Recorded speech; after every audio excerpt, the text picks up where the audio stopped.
నా పేరు ఫణీంద్ర అండి. నేను ఈ రాజమండ్రి మెడికల్ అసోసియేషన్ సెక్రటరీని మాట్లాడుతున్నాను. ఈరోజు ఆల్ ఇండియా సంఘం పిలుపు మేరకు రాజమండ్రిలో ఉన్న మెడికల్ షాపులన్నీ బంద్ చేస్తున్నారు. దాని మెయిన్ ఉద్దేశం ఏంటంటే నకిలీ మందులు ఆన్లైన్లో అమ్ముతున్నారని, వితౌట్ ప్రిస్క్రిప్షన్స్ ప్రిస్క్రిప్షన్ జనరేట్ చేసి యువత చెడిపోతున్నారు అనే ముఖ్య కారణంతో ఇది జరుగుతుంది. మెయిన్ ఉద్దేశం ఏంటంటే మీ ద్వారా గవర్నమెంట్కి జీవో ఆన్లైన్ జీవో అనేది రద్దు చేయాలని కోరుకోవడమే మెయిన్ ఉద్దేశం అండి. ఆ ఉద్దేశాన్ని మీ ద్వారా తీసుకెళ్తారని కోరుకుంటున్నాను. మీడియా మిత్రులందరూ మాకు సహకరించినందుకు ధన్యవాదాలు. నా పేరు పిల్లాపాల, Rajahmundry chemist and druggist association president. నేను ఈరోజు అఖిల భారత పిలుపు మేరకు మేము మెడికల్ షాపుల బంద్ను చేపట్టాము. ఇందులో ఏంటంటే మా ముఖ్య డిమాండ్లు మూడు కారణాలు. ఒకటి, ఆన్లైన్ ఫార్మసీ మీద ఆన్లైన్ అమ్మకాలను రద్దు చేయాలని. రెండోది, స్పూరియస్ డ్రగ్ అంటే నకిలీ మందులు అమ్మకాలను ఆపు చేయాలి. మూడోది, అధిక డిస్కౌంట్లు తగ్గించాలి. ఆన్లైన్ ఫార్మసీ వలన ప్రజలు చాలా మత్తు పదార్థాలకి దొంగ ప్రిస్క్రిప్షన్ సృష్టించి వాళ్ళు మత్తు పదార్థాలను ఆన్లైన్ ద్వారా సేకరించి చాలా చట్టానికి విరుద్ధంగా ఎన్నో అలవాట్లు చేసుకొని వాళ్ళు పాల్పడుతున్నారు. దానివలన అది నియంత్రణ లేకుండా, ఒక పర్యవేక్షణలో లేకుండా, ఒక చట్టపరంగా ఎలా జరుగుతుందో తెలియట్లేదు. అది ఆన్లైన్ ద్వారా అలా ప్రిస్క్రిప్షన్ ద్వారా ఈ విధంగా జరుగుతుంది. రెండోది, అధిక డిస్కౌంట్లు చట్టం చెప్పేది మాకు షెడ్యూల్ H1, H2 అని 2 రకాలు ఉంటాయి. అలాగే మిగతా కూడా ఉంటాయి ఎక్స్ డ్రగ్స్ ఇవన్నీ. కాకపోతే మెయిన్ అమ్మకాలు ఏంటంటే H1 డ్రగ్స్, H డ్రగ్స్ కంటికి 20% మార్జిన్తో గవర్నమెంట్ మాకు చట్టం కల్పించింది. అంత మించి మార్జిన్ మాకు ఉండదు. అలాగే షెడ్యూల్ H1 డ్రగ్స్ 16% మార్జిన్, అది 16% మించి మార్జిన్ అది కూడా ఉండదు. కానీ వీళ్ళు 20%, 30%, 40%, 50%, 80% అని ఒక పద్ధతి లేకుండా విచ్చలవిడిగా ఏ రకంగా ఈ మందులు తెస్తున్నారో, ఏ విధంగా ప్రజలకు అమ్ముతున్నారో, అది ఏ రకమైన మందులు అన్నది కూడా ఎవరికీ తెలియట్లేదు. అందువల్ల ప్రభుత్వం దీని మీద దృష్టి పెట్టి వాటిని నియంత్రించాలి. అలాగే నకిలీ మందులు తయారీ అన్నది మాకు బిల్లు ద్వారా వచ్చిందా, బిల్లు లేకుండా వితౌట్లు ఎవరు తీసుకున్నా మేము బాధ్యతలు అవుతాం.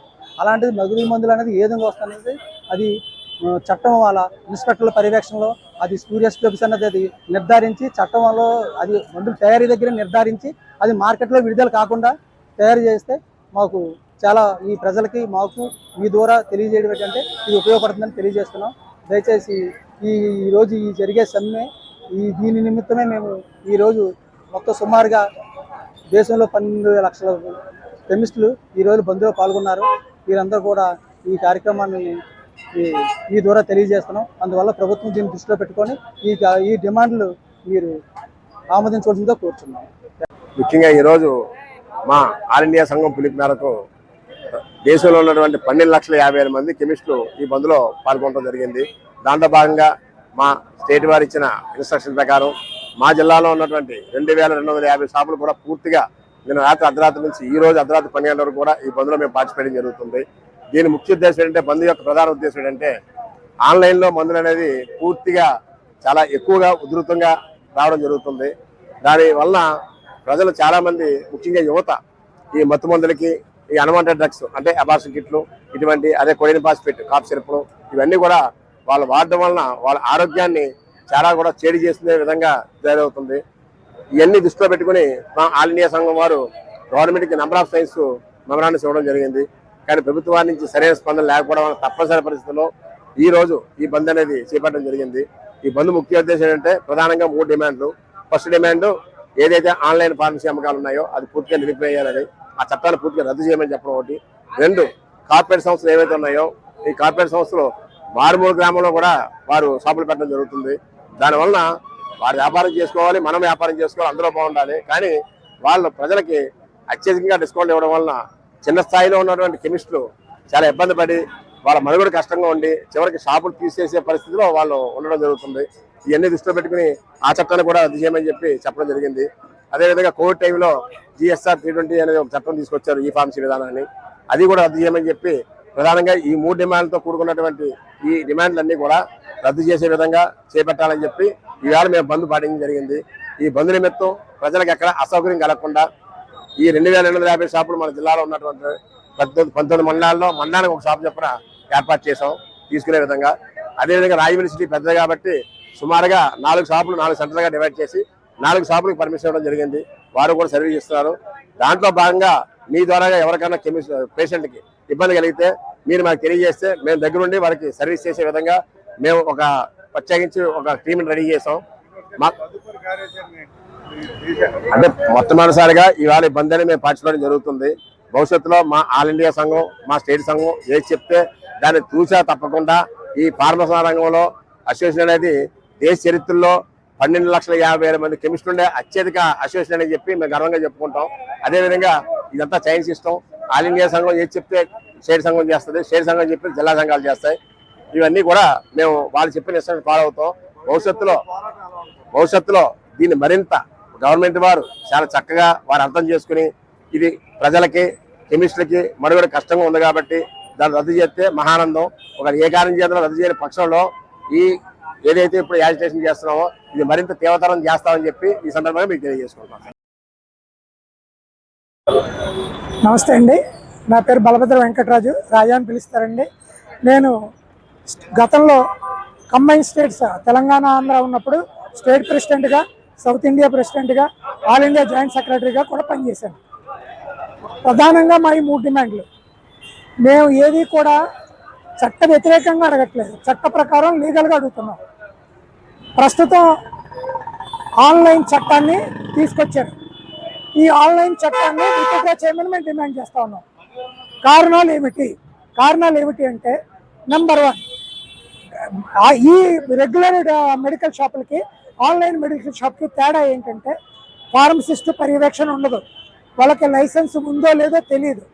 డ్రగ్ డిపార్ట్మెంట్ నియంత్రణ చేయడానికి అవకాశం లేదు, ఎందుకంటే వాళ్ళ అడ్రస్ ఉండదు, ఫోన్ నెంబర్ ఉండదు, మనిషి ఉండడు, ప్రొపరేటర్ తెలియదు. ఏ డ్రగ్ ఇన్స్పెక్టర్ ఏ డ్రగ్ డిపార్ట్మెంట్ జ్యూరిస్డిక్షన్లోకి వస్తుందో కూడా తెలియదు. అంచేత కంట్రోల్ చేయడానికే కుదరదు. ఇక్కడికి వచ్చేటప్పటికి నేను కృష్ణా మెడికల్ స్టోర్స్ రన్ చేస్తే, నేను ఏదైనా తేడా చేస్తే మీరు నన్ను పట్టుకుని డ్రగ్ డిపార్ట్మెంట్ ద్వారా నేను ఎక్కడ కొన్నాను, నేను ఎవరికి అమ్మాను, ఆడెవక కొన్నాడు, వాడెవరికి అమ్మాడు అనే ఒక స్టేట్ డీజీ గారు తీసుకొచ్చినటువంటి యాప్ ద్వారా, డేటా ద్వారా తప్పు చేసిన వాళ్ళని శిక్షించడానికి అవకాశం ఉంది. కానీ ఈ ఆన్లైన్లో శిక్షించడానికి అవకాశం లేదు. కారణం ప్రధానంగా అన్వాంటెడ్ పిల్స్, ఐపిల్లు అనేటువంటి, అంటే ప్రెగ్నెన్సీ చట్టాలు, ప్రెగ్నెన్సీ రాకుండా ఏవైతే ఉన్నాయో అవన్నీ విచ్చలవిడిగా మార్కెట్లోకి యూత్ ద్వారా వస్తున్నాయి. ఇప్పుడు గంజాయి అన్నీ కూడా పోలీస్ డిపార్ట్మెంట్, అది గవర్నమెంట్ ఇనిషియేషన్ తీసుకుని డిస్ట్రిక్ట్ చేశారు కనుక, మత్తు ఏదో ఒకటి కావాలి కనుక కొన్ని రకాల మందులు, కొన్ని రకాల డ్రింకులతో కలిపి సేవించినట్టయితే ఒక రకమైన ట్రాన్స్, అంటే ఒక మత్తులోకి వెళ్తారు. అవి తెలుసుకుని ఈ యొక్క యూత్ ఆ కొడైన్ సిరప్లు, కొడైన్ ఉన్నటువంటి కాఫ్ సిరప్ని ఇవి కూడా తెప్పిస్తున్నారు. దాంతో పాటుగా కొన్ని సైకియాట్రిక్ డ్రగ్స్, అంటే వాటిని ఎన్డిపిఎస్ అండ్ నార్కోటిక్ ప్రొడక్ట్స్ అని అంటాం. అవి రిస్ట్రిక్టెడ్గా ఖచ్చితంగా డ్రగ్ ఇన్స్పెక్టర్ వచ్చేటప్పటికి రిజిస్టర్ మెయింటైన్ చేయాల్సినటువంటి పరిస్థితుల్లో ఆ డ్రగ్స్ను కూడా విచ్చలవిడిగా ఇక్కడికి రావడం వల్ల యూత్ అందరూ కూడా ఈ మత్తు డ్రగ్స్కి బానిసలు అయిపోతున్నారు. ఇంకా మూడవది మేము ప్రశ్నిస్తూ ఉన్నాం, డిస్కౌంట్లు 20, 30, 40 ఇస్తున్నారు.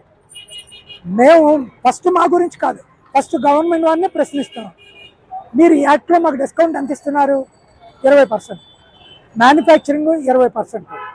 ఫామ్ 12 అంటే నేను మ్యానుఫ్యాక్చరర్ అయితే నేను తయారు చేసేటప్పుడు ఈ ప్రోడక్ట్ ఎంఆర్పి ఇంత, పీటీఎస్ ఎంత, పీటీఆర్ ఎంత, అంటే స్టాకిస్ట్ ఎంత, రీటైలర్ ఎంత, మా హోల్సేలర్ ఎంత అనేటువంటి ఇచ్చిన తర్వాత దానికి డ్రగ్ డిపార్ట్మెంట్ పర్మిషన్ ఇస్తుంది. అంటే 10-20% రీటైల్కి, హోల్సేల్కి ఇచ్చేటువంటి ఈ యొక్క చట్టం ఉన్నప్పుడు 30% వస్తుంటే నన్ను పట్టుకుని మీరు 30% ఎలాగిస్తున్నారు, ఎక్కడి నుంచి ఇస్తున్నారని మీరు ఎందుకు క్వశ్చన్ చేయలేదు అని మేము డ్రగ్ డిపార్ట్మెంట్ మేము గవర్నమెంట్ వారిని ప్రశ్నిస్తున్నాం. మరి ఇలాంటివన్నీ కూడా వచ్చినట్టయితే ఒక మ్యానుఫ్యాక్చరర్ ఎక్కడ కూడా క్వాలిటీ లేని మందులు, నియంత్రణ లేని, నాణ్యత లేని మందులన్నింటినీ కూడా ప్రజలకి అందుబాటులోకి తీసుకొచ్చినట్టయితే 20, 30, 40 ఇచ్చేస్తే ఇస్తారు, బాగానే ఉంది. రేపు పొద్దున్నే ఏదైనా తేడా వస్తే ఎవరిని అడుగుతారు? ఎవరిని అడగడానికి ఉండదు. కనుక మేము ఈ యొక్క చట్టాలని రద్దు చేయాలని కోరుతా కేరళ గవర్నమెంట్, హైకోర్టు గవర్నమెంట్, మన Delhi government, Delhi high court, Kerala high court రెండు కూడా ఈ యొక్క ఈ ఫార్మసీ చట్టం చెల్లదు, మనకి కుదరదు అని చెప్పి వాటిని ఆఫ్ చేయడం జరిగింది. ఇదే తప్పు అనేటువంటి విధానం ఏదైతే లాటిన్ అమెరికన్ కంట్రీస్, యూరోప్లో ఆన్లైన్ సిస్టమ్ని ఏళ్ల తరబడి వాళ్ళు మెయింటైన్ చేసి ఇందులో ఉన్న తప్పుల్ని తెలుసుకుని ఇప్పుడు వాళ్ళు కూడా విత్డ్రా అయిపోతున్నారు. అందరూ ప్రపంచం అంతా విత్డ్రా అయిపోతూ ఆన్లైన్ దానికి విత్డ్రా అయిపోతుంటే మన గవర్నమెంట్ ఆన్లైన్ని ప్రోత్సహిస్తూ ఉంది. అందుచేత ప్రజల ఆరోగ్యాన్ని దృష్టిలో పెట్టుకుని దాంతోపాటు మా సర్వైవల్ని దృష్టిలో పెట్టుకుని కోఆపరేట్ చేయమని మా ప్రార్థన. Thank you. ఆన్లైన్ వ్యాపారాలని పూర్తిగా బంద్ చేయాలని కోరుతూ తూర్పుగోదావరి జిల్లా వ్యాప్తంగా, దేశవ్యాప్తంగా ఇచ్చిన పిలుపులో భాగంగా మెడికల్ షాపులన్నీ కూడా బంద్ చేశారు. వీళ్ళు ప్రధానంగా ఆన్లైన్లో నకిలీ డ్రగ్స్ అమ్ముతున్నారు, ఆన్లైన్లో ప్రమాదకరమైన డ్రగ్స్ అమ్ముతున్నారు. వీటిని అరికట్టాలంటే కనుక ఇటీవల తీసుకొచ్చిన చట్టాన్ని పూర్తిగా మార్చాలని చెప్పి డిమాండ్ చేస్తూ జిల్లాలో 2250 సుమారుగా షాపుల్ని బంద్ చేశారు.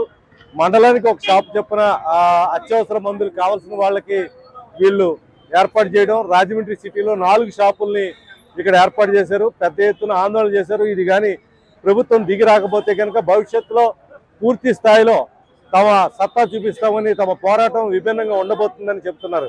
ఇది రాజమండ్రి దేవి చౌక్ నుంచి ఈస్ట్ న్యూస్ కోసం రామనారాయణ.